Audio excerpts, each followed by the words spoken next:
G'day everyone, welcome back to another episode of the Australian Property Investment Podcast. I don't play favorites, but there are some episodes that definitely do kind of make me tick, and getting clients to come on is certainly one of the real enjoyments that I get. And I'm super fortunate that Carla Schesser is joining us. G'day Carla, how you doing? Hey, Aaron, I'm good. How are you? Excellent. I say it takes a brave person because this is not your gig. But I want to say thank you so much, because the story that you've got, the journey that you've been on is going to inspire so many others. And that's what I want to commend you for as well.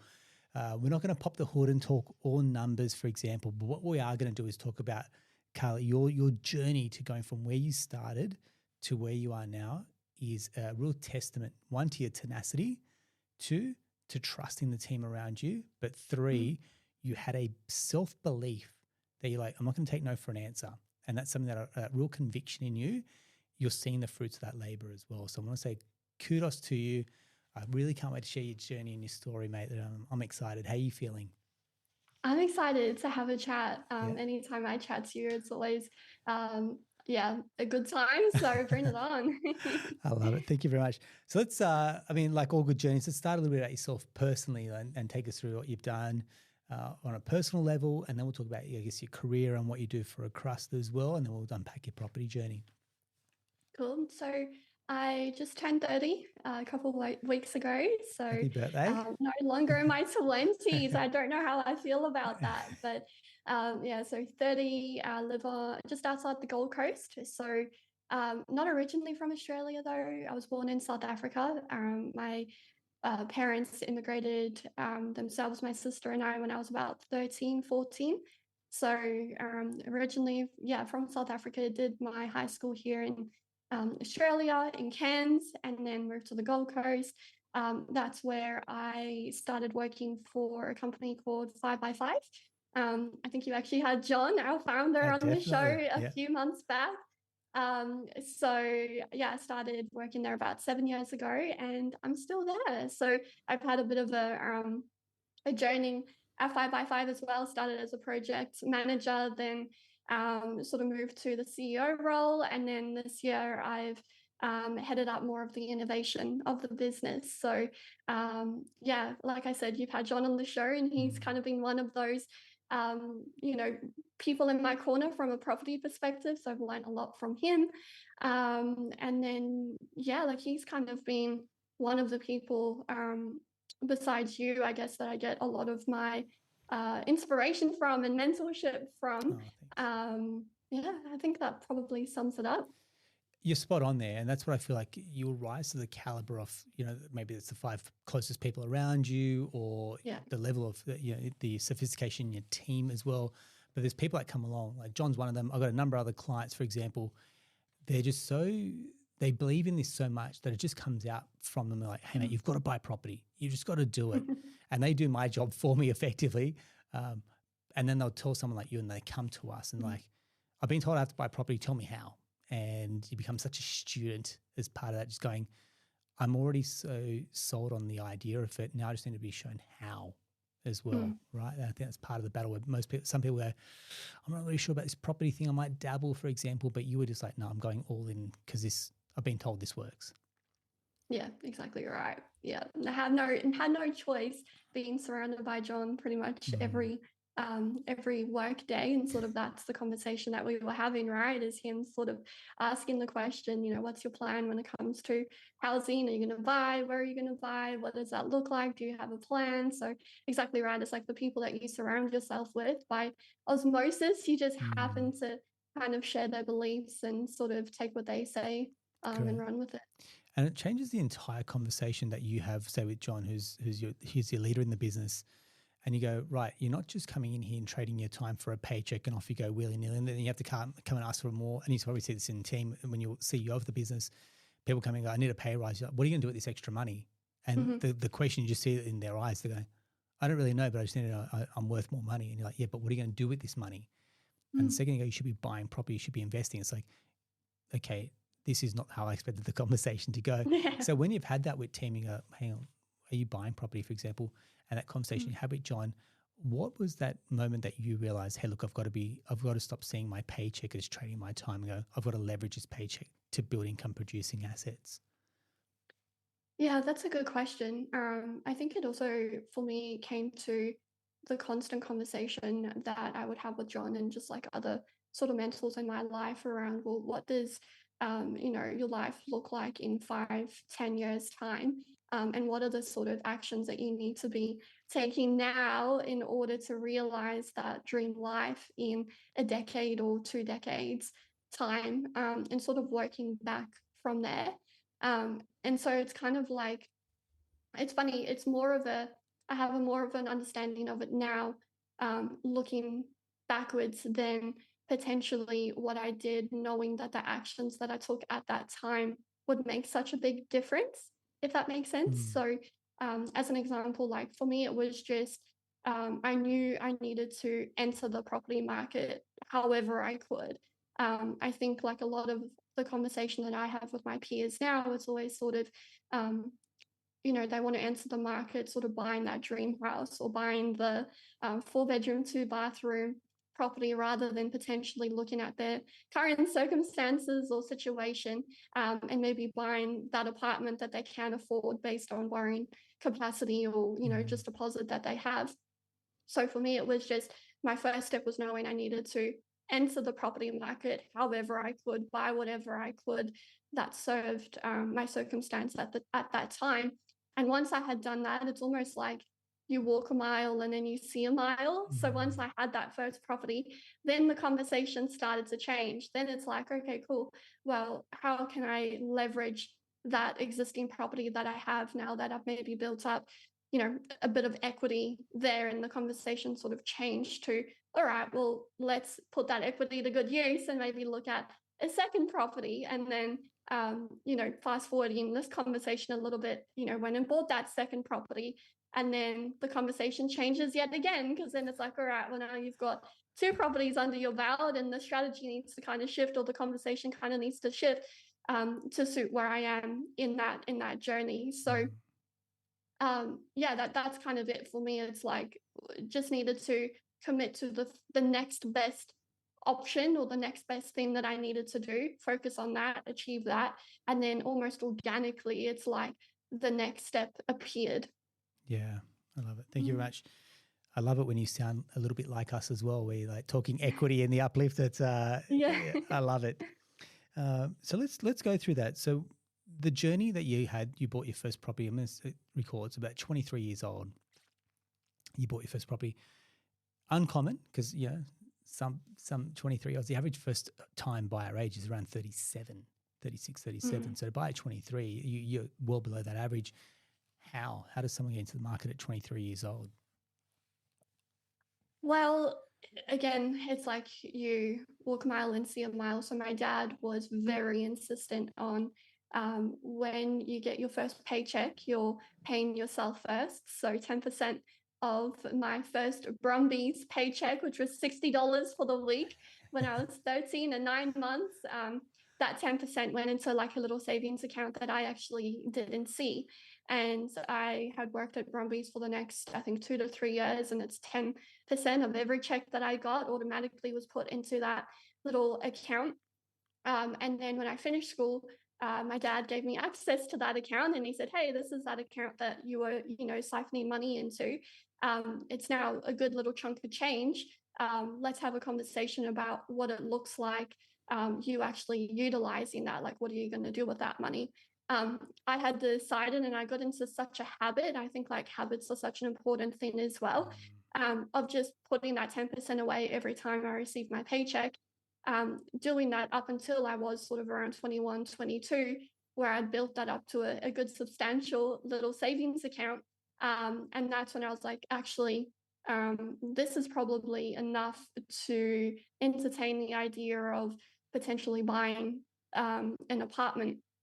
And then so that's really what kind of spurred the conversation. I was Googling, how do I buy a property? And then number one, talk to a mortgage broker. I'm like, great, let me go and find a mortgage broker and chat to them and sort of understand what that pathway looks like. So I guess that's how I potentially entered the property market so early. It's just that I had been saving since I was 13 and had instilled that habit of just putting money away, money away until I kind of built it to a point where I was like, actually, it's probably time to put this to good use, because I'm not going to, save my way to wealth necessarily, and need to start making that money actually work.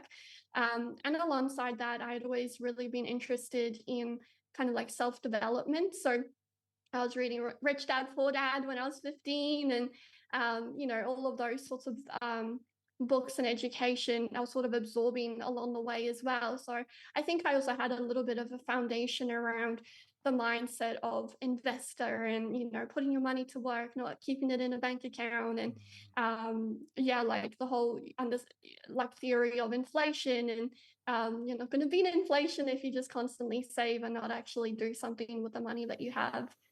Yeah. Excellent. Yeah. There's a level of like your self-awareness, but there's also a level of like intelligence around finance that you've built up. Mm-hmm.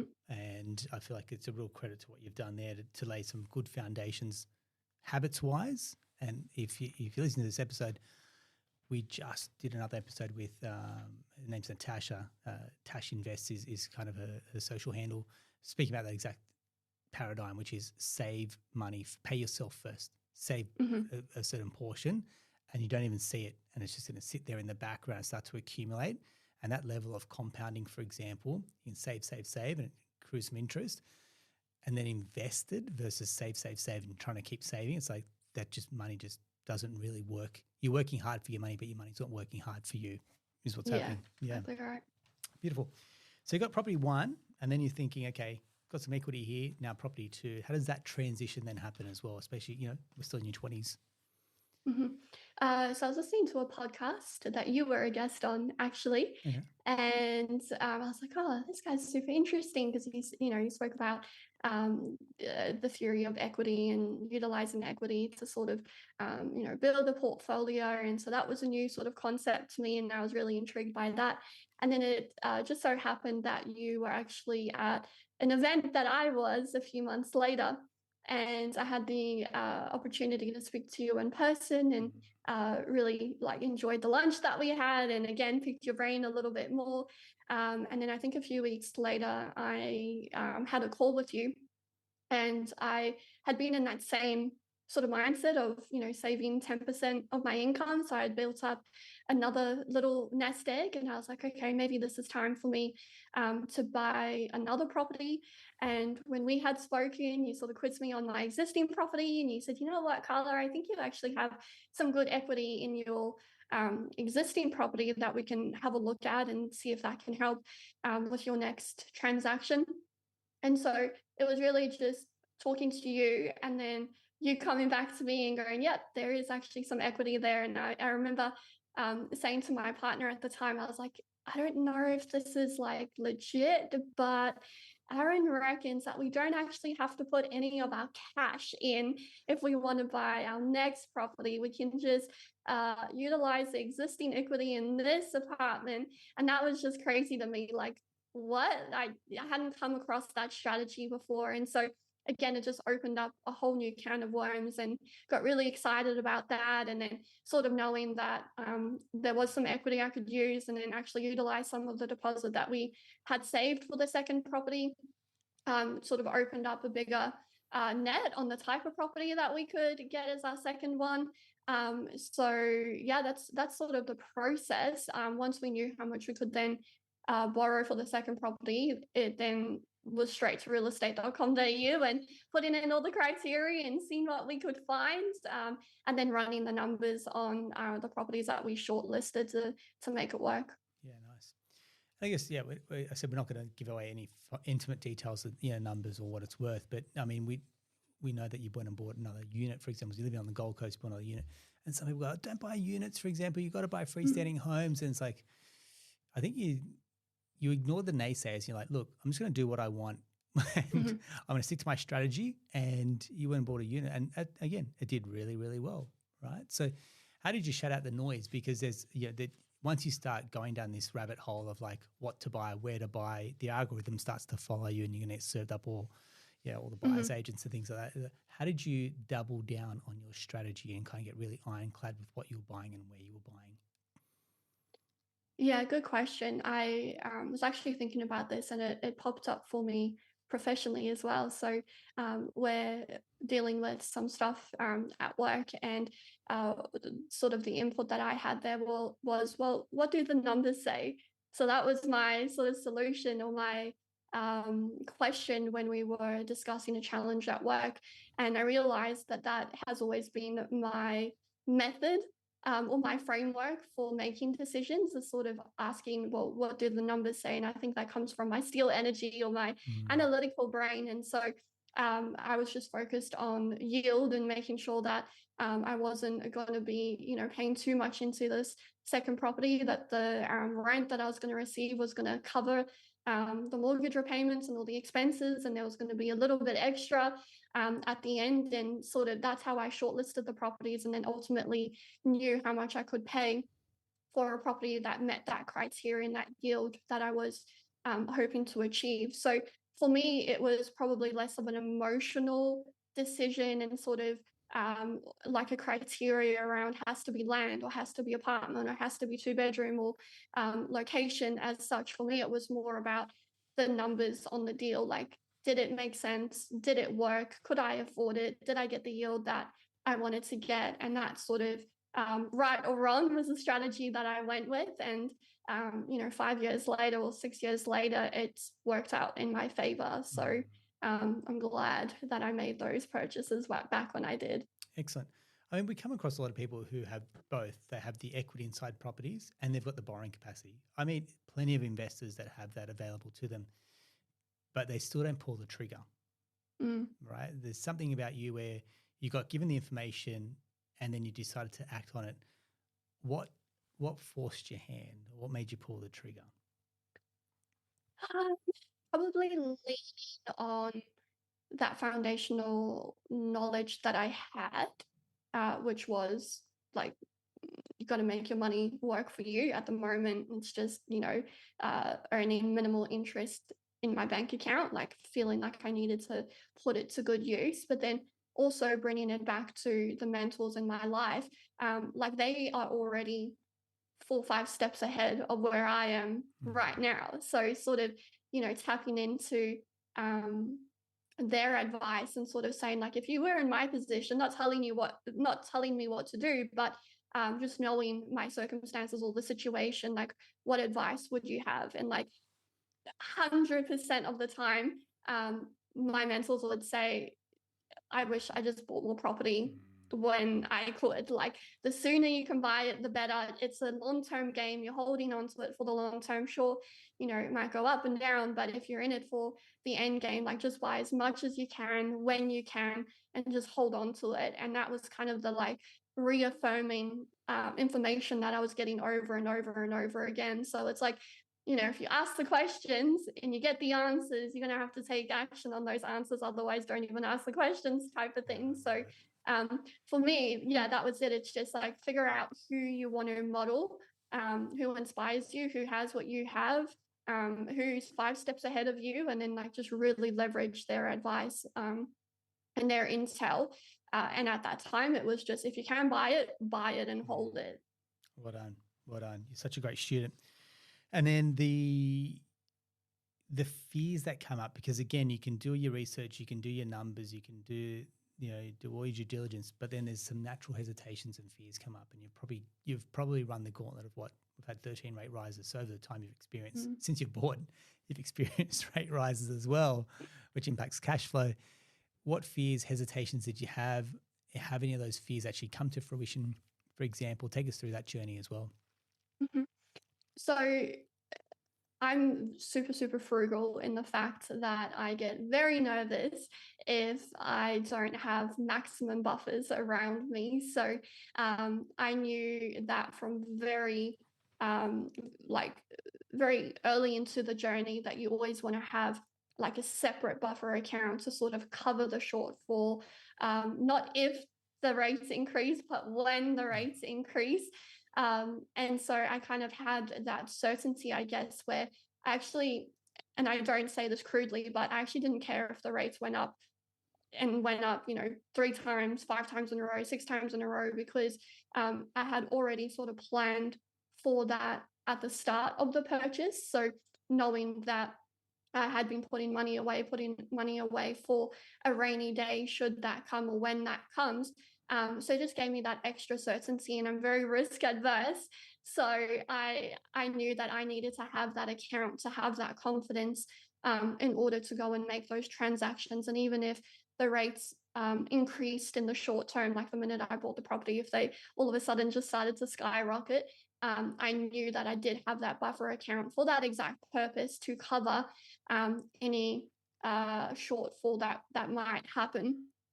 So yeah, it's also, I guess, knowing your risk profile and then doing what you can to make sure that you've covered yourself, so that you do have the confidence to then go out and make those decisions.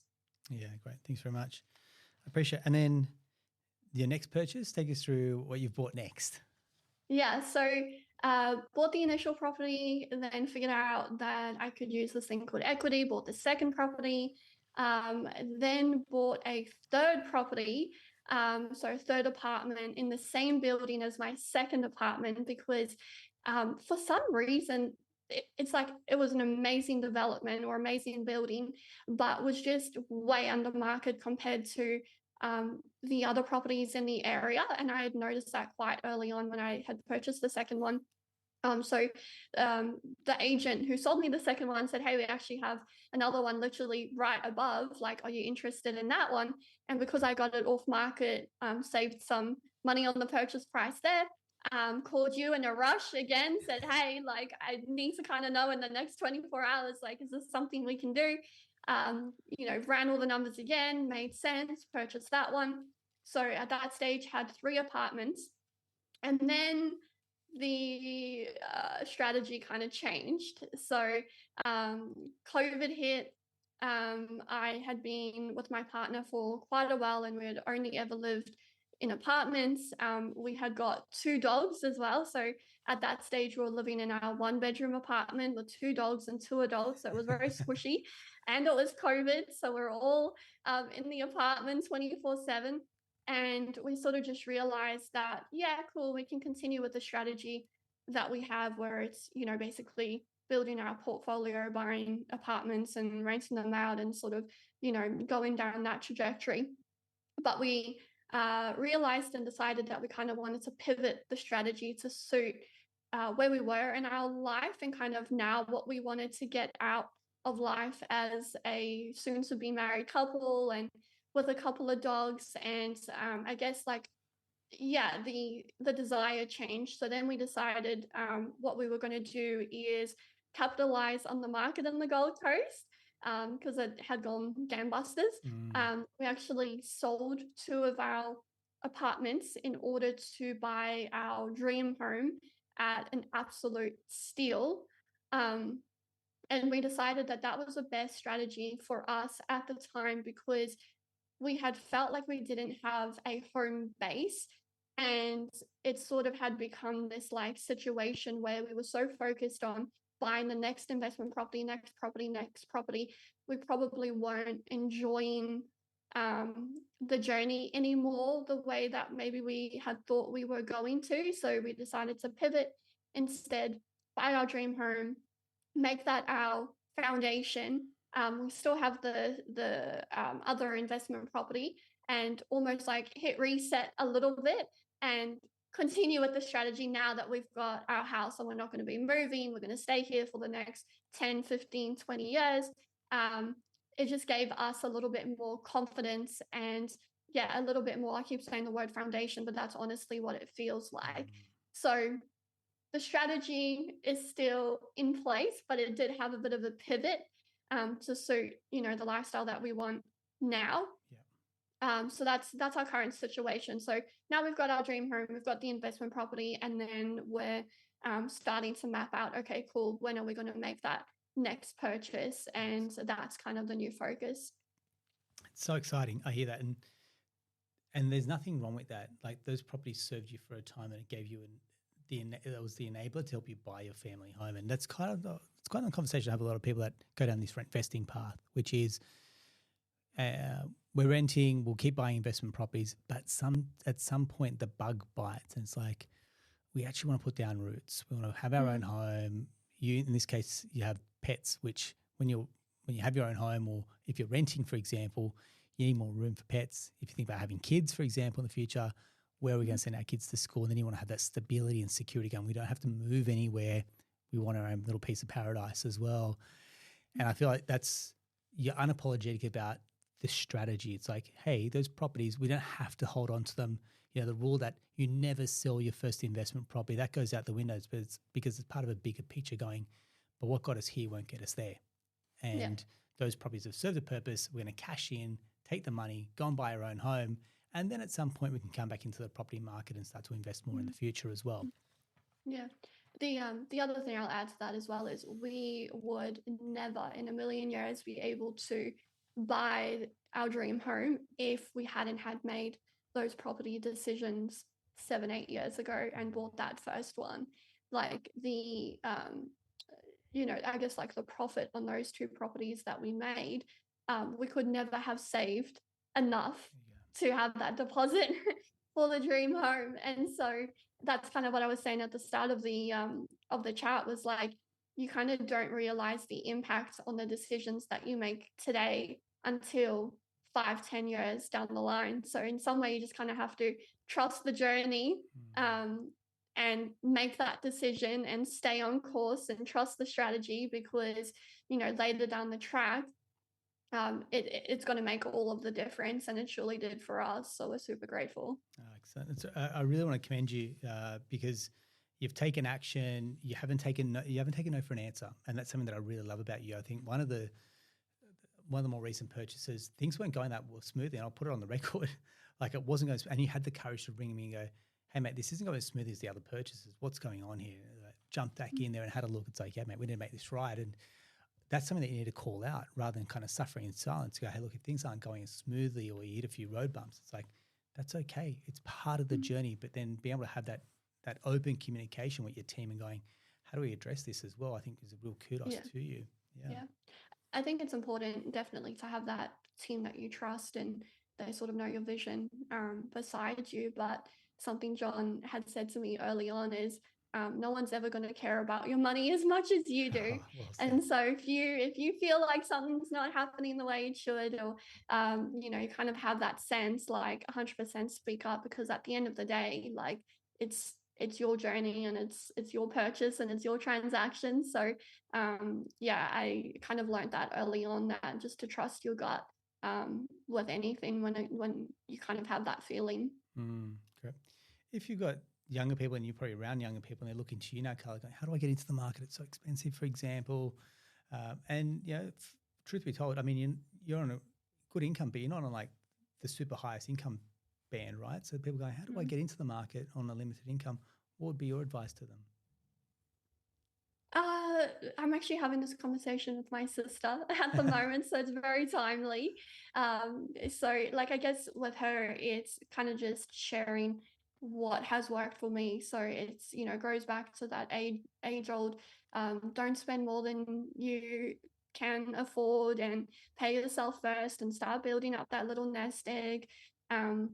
Also having like the goals. So what I've sort of noticed is everyone loves to have the chat, right? So love to have the chat of, oh, I want to buy a property, I would love to move, love to own my own home. But it's like, okay, and like, so what does that look like? When do you want to buy your house? Like, what does that look like? What do you need to do in order to get to that? Like, kind of breaking it down and kind of setting goals or targets around it. So I think that's probably the starting point. So conversation with my sister is, when do you want to buy your next, or when do you want to buy your property? 3 years time. Okay, great. How much do you think you'll need for a deposit in 3 years? X amount. Great. How much will you need to save each year in order to have that?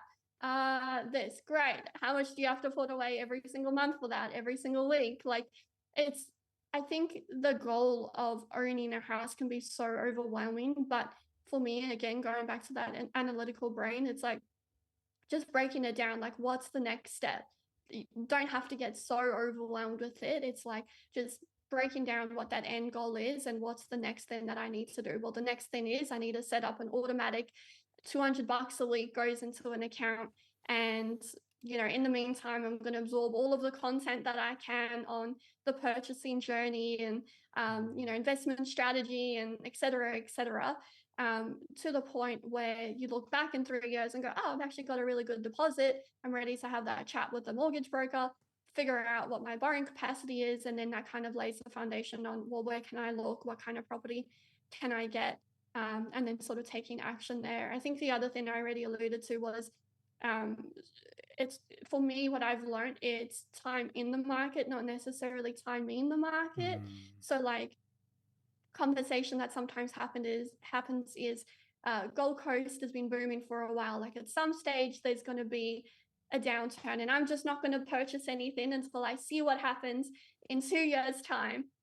I just feel like 2 years is like such a long time that you could have already got into the market and probably held for the 2 years, and it's most likely going to grow in the next 2 years. And like, I would be kicking myself if I didn't enter it 2 years ago when I could have, if you know what I mean. So I sort of also have that conversation with my sister. It's like, we might not be able to get you into the 4-bedroom, 2-bathroom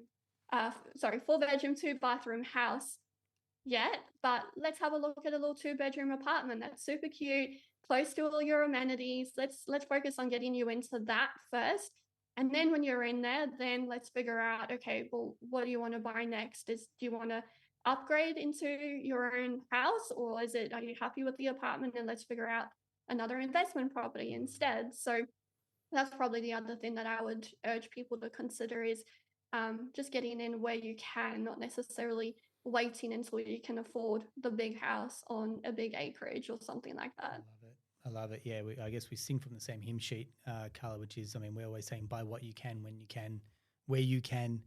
And the other one is the property market rewards action takers and decision makers. And the amount of people that have the opportunity to buy, they've got the equity, they've got the borrowing capacity, and they're not pulling the trigger, they'll regret it come 5-10 years' time going, I could have bought and geez, look what property cost then. And 5-10 years' time, properties have moved so much. And they're like, now they're living with regret as well. That's a very hard place to move forward on as well. Carla, I want to say thank you very much. Like I said, it takes a brave person to come on here and talk about their journey as well. Most people think we have to share intimate details of loan to value ratios or how much deposit or how much properties are worth, and that's certainly not the case here at all. So if you're listening, and a few people reached out saying, hey, can we have a chat? If you're listening and you want to share your journey, please drop us a DM. We'd love to have you on, because this is what I call the ripple effect, Carla. What your story does is it just inspires the next person. It's going to reach someone that you wouldn't even have met in your life that's going to be inspired by what you've done. Properties that you bought before the age of 30, they're going, it can be done. It just needs the right mindset, needs the right team, and you need to have the right skills in place as well, which is how you've managed your money. So I want to say a real credit to you. It's been an absolute pleasure serving. I look forward to seeing what the future has in store for you as well.